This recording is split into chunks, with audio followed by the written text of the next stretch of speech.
First of all, we will discuss the definition of tort law with key concepts such as tort, plaintiff and defendant.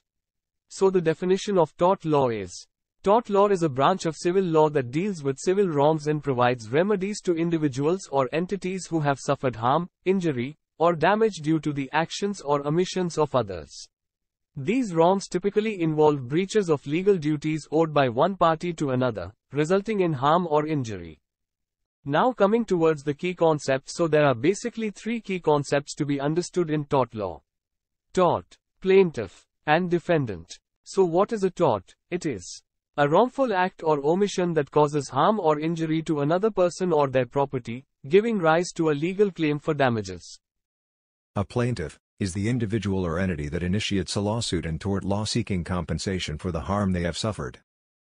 And at last, defendant is the individual or entity accused of committing the tort and held responsible for the harm.